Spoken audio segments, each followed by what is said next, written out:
Magandang araw ulit mga bossing. Napakita ko sa inyo yung natapos naming gate. Doon namin ginawa sa bahay ng magulang ko. Ngayon dinala namin dito. Dito ko na mamasilyahan at ipa-primer. Tara, pakita ko sa inyo. Dito ko dinala sa taas para dito malilim. Mainit sa labas eh. Papakita ko sa inyo pati ang mga nagastos. So yan, mga bossing pinto. Simple lang. Wala nang mga korte-korte. Para madaling ipabricate. Hinang lang ng hinang. Bali yung papa ko na yung naghinang. Hindi naman siya skilled. Marunong lang mag-welding. Kahit pa ispat-ispat lang. Ayan. Eh, nabuo pa rin. Ganyan na lang ginawa kong design. Para madali lang gawin. Yan. Papakita ko sa inyo yung mga nagastos ko. Bali yan lang, hindi ko pa nagawa yung maliit na gate. Bali ito lang yung sa pinakagarahe. Saka na siguro yun pagka naikabit na to. Bali ito yung nabili ko dyan. Bali ang materials niyan mga boss. Ito, yung pinaka frame niya 2x3. 2x3. Tapos yung kapal niya 1.5. Bale ang presyo nito GI pala ito mga boss. GI kasi may isa pang klase BI. Kaya mas maganda yung GI galvanized. Bale ang presyo ng isang ganito dito sa lugar namin sa mga hardware, ang pinakamura na pagtanungan ko, ang isang ganito na 2x3 ay nagkakahalaga ng 884. Bali 20 feet yun, 824. Ang binili ko 6 na piraso.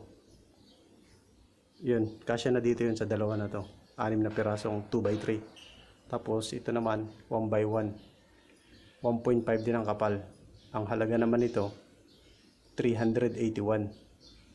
Bali ang nagamit ko rito 4 na piraso sa dalawang gate na yan. Tapos ang rod, bumili ako ng ordinaryong rod. Bumili ako ng 2 kilo, 180. Tapos yung itong mga ginamit na to, mga scrap na lang dun sa bahay. Merong mga may natitira doon mga tubo-tubo. Bali na lang ginamit. Ito, mga yan. Bali hindi ko na ginastos to. Yan. Tapos bumili ako ng primer. Ito, epoxy primer. Epoxy primer, tapos epoxy at saka yung bisagra niya. Bali ang bisagra niya yung ano lang, cylindrical ba yung tawag doon? Ganito lang, cylindrical. Uno. Size uno, size 1 inch yung bilog niya. Ayan. Ito. Bali 3 yung nilagay ko para matibay-tibay. Ayan, 3. Bali nakasuksok dito yung isang kapares. Pala naiwan ko pala dun. Nakasuksok dito. Cylindrical hinge. Yung iba kasing ginagamit. Yung iba gumagamit ng parang bearing.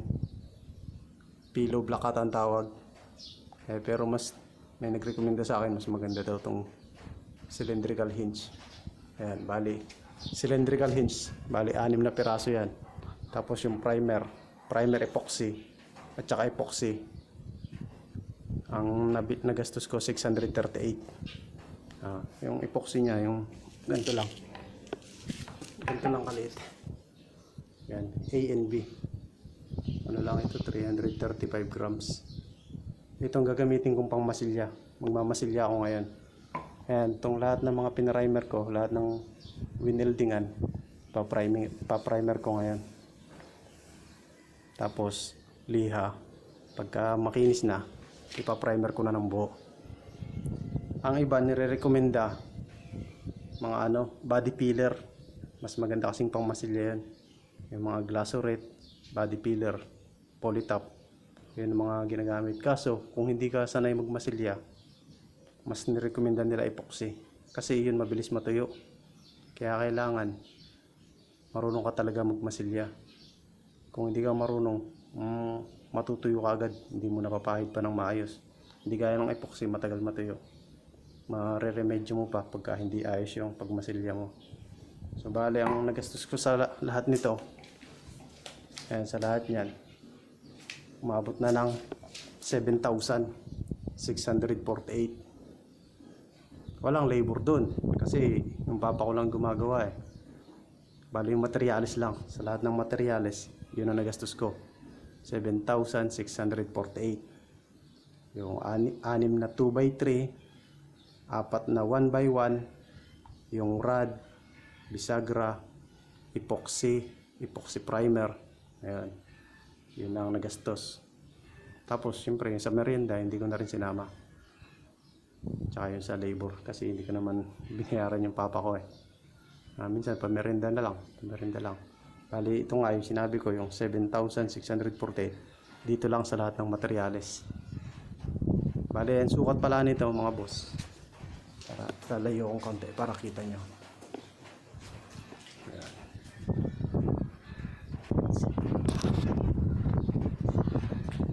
Yan, sukat na yan 150 pag ganyan. Ito rin 150, kaya bali 3 meters siya. Yung buo na yan, dalawa, 3 meters, bali tig 150. Tapos yung taas niya 180.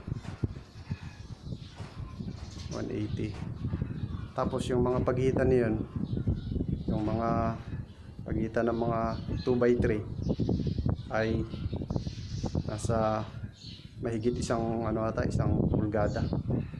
Kasi yung dinivide ko na lang siya eh. Ginawa kong pito yung pahigang ganyan na 2x3. Dinivide ko na lang.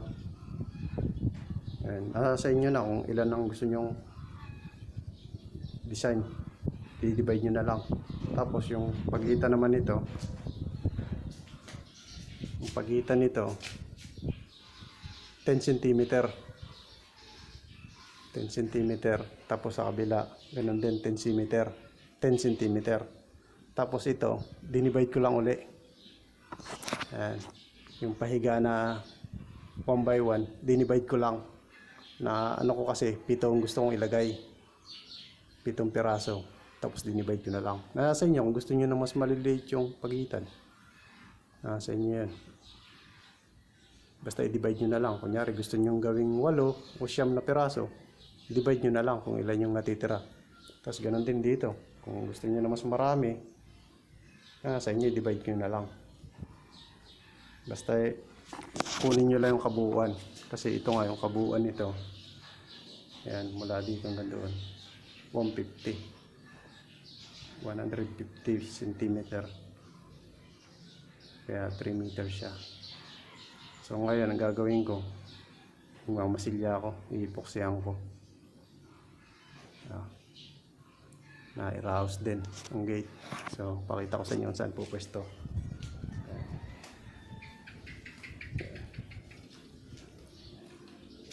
Yun.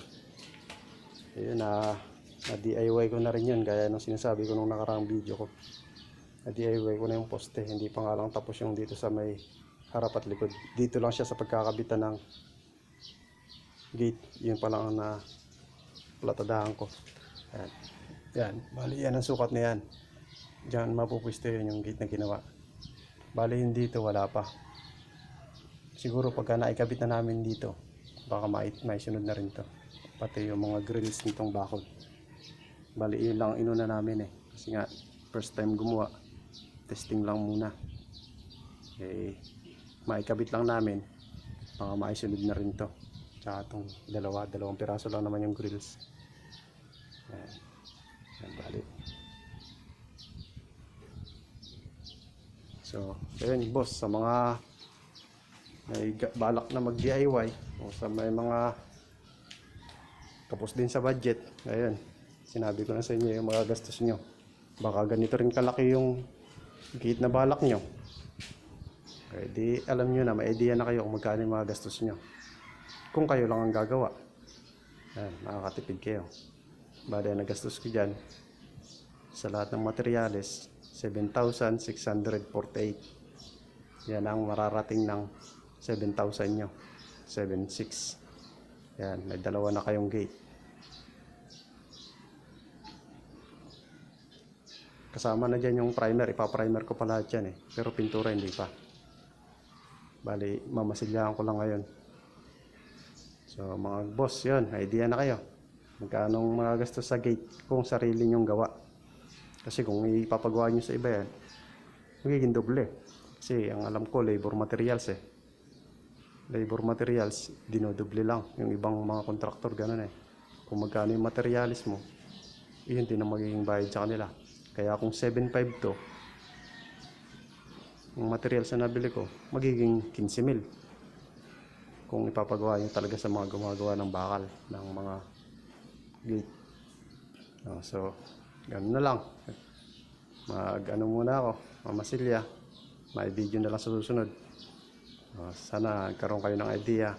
Salamat ulit. Bye bye.